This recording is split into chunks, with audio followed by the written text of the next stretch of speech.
Hello there. Welcome back, my friend. Hello, what have we here? Jedi, we've been expecting you. Knew I could count on you. Hello. Welcome to the rebellion. What fun! Hey everyone, Hybrid here, bringing you another one of my Star Wars The Black Series figure rankings. This week we are going to take a look at the 7 figures released from Star Wars Skeleton Crew. So I have been waiting and hoping that more figures are going to come, and I ultimately don't think they are. I think that Skeleton Crew has been neatly wrapped up with a bow and left, and you know what? It's a show that I really enjoyed. I haven't really heard too much criticism on it, so I think a lot of other people did too. And, you know, the figures didn't really peg warm. There's a couple of them that hit Ross, but there's a couple of them from really good things that hit Ross too. So I don't think that's a great measure either. But there were 7 unique figures for the show.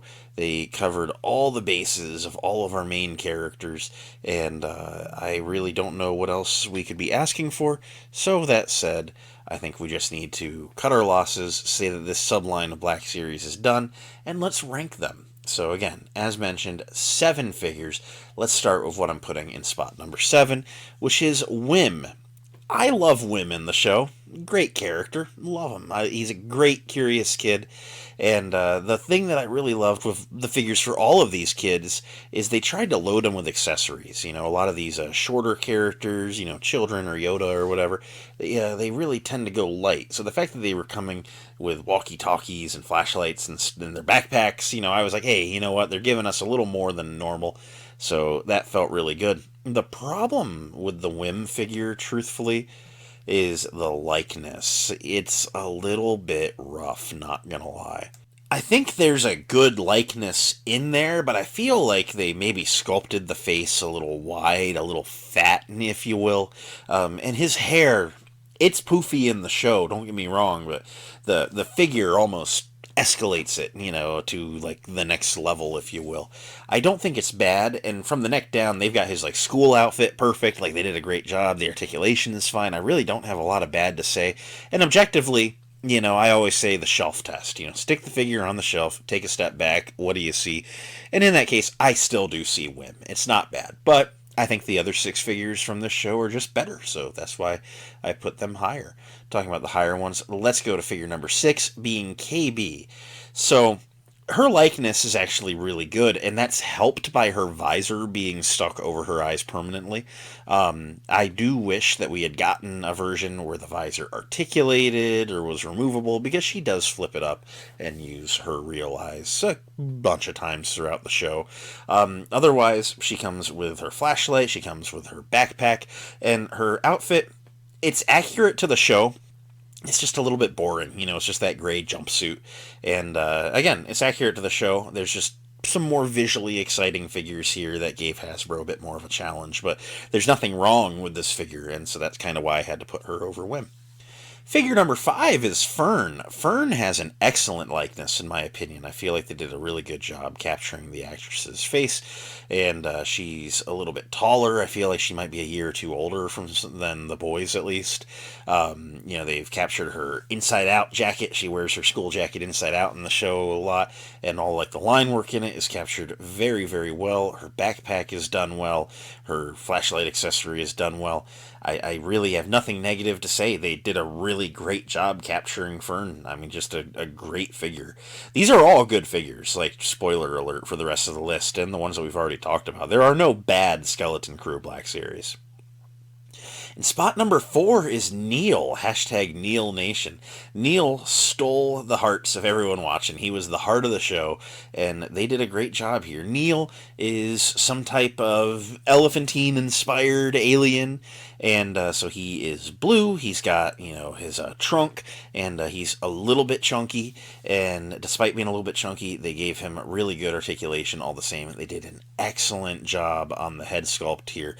They made it really, really look like the CG model. His backpack, his flashlight, his walkie-talkie, they gave him all the accessories that you could want from a Neil, and they did a great, great job on him. I really do like how this figure turned out. Spot number 3 is going to go to Jod. So I feel like Jod has a really good likeness. They did a good job on the face, and then he's wearing that pirate outfit that he wears for the rest of the show, the big billowing pirate jacket. But it's a Star Wars version, so it's got little pieces of metal on it, and it's got all the, like the textured like lines in it. He comes with that really long flintlock looking blaster that he uses throughout the show. It's a really, really good adaptation of the character.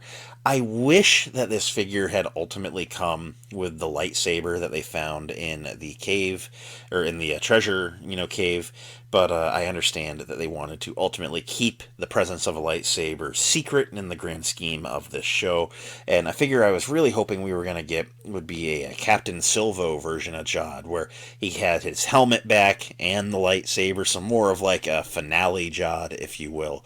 But they ultimately, I don't believe it's going to be coming. I think in this year of all of the new media with Mando and Grogu and Maul Shadow Lord, I kind of think a minor tweak Jod figure probably isn't going to make the cut, unfortunately. Which, again, unfortunate, because it would be a really welcome addition. But Jod, as is, very, very good figure. Love that Jude Law likeness. Spot number 2 goes to SM33, the one and only deluxe. So if you don't have him, I would say go to like any Walmart in the US. As of right now, he is on deep discount and every Walmart seems to have him. He's a really, really cool figure.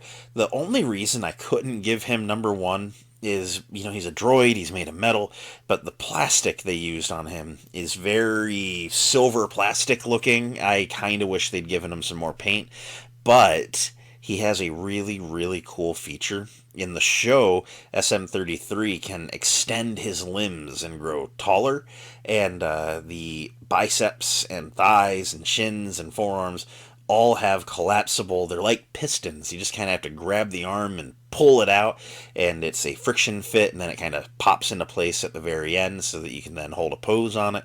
And I feel something like that you would have paint rub for sure, so I understand why they went with the silver plastic, but it's a little bit frustrating all the same, just visually.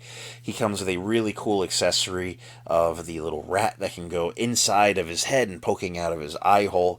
He is one of the only Black Series figures to come with a stand, because he has a peg leg, so they elected to give us a stand just in case you were having a hard time keeping him standing.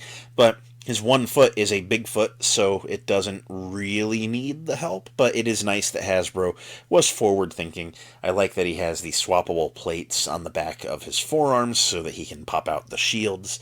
Just a really, really well-done figure. It's a very interesting design. It's one of those figures that you mess with kind of just to enjoy the engineering of a complicated action figure. Hasbro did some really good work on SM33 here.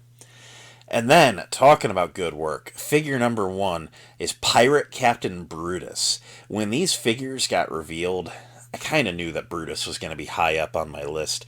Again, I'm kind of just celebrating these by their articulation and their sculpt, and Brutus has some insane sculpting going on.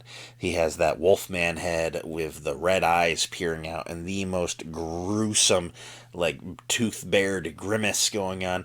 The fur around his head and ears are sculpted perfectly. It is so freaking cool. And then he has that pirate jacket outfit going on. He has that vest with all of those pistols all throughout. Brother has concealed on concealed on concealed on concealed carry. So many accessories. So many cool things going on here. The paint on him is immaculate. The articulation is not hindered by the outfit in any significant way. Brutus is a great example of a character that is an alien design in a bulky costume that Hasbro just nailed and made a perfect action figure of. So I really have no reason to put Brutus anywhere other than on the top of the list. He's a very visually impressive, sculpting impressive, just very, very well done figure. Have nothing but good things on Brutus. And that said, that concludes my list of ranking the Skeleton Crew Black Series figures. Short list. We only have the 7 figures. I've made many a list of many longer lists, of 20, 30 figures. It honestly was refreshing having a short one where I can talk a little bit more in depth about the figures instead of going, I got 30 more to go, keep it under 30 seconds a figure, as to not get that runtime too crazy high. So it was nice being able to go a little bit in depth here. Thank you so much for coming along, listening to me talk about the Skeleton Crew Black Series figures. I highly recommend all of them. I think the show is excellent. It was a very fun watch. You can pick up pretty well all of them on some degree of discount. And again, just great figures, great show. It's a very, very fun shelf to have in the collection. I'm going to go work on something else now. Thank you so much for hanging out and listening to me yap. I will catch you next time. Until then, may the Force be with you, and have a good day.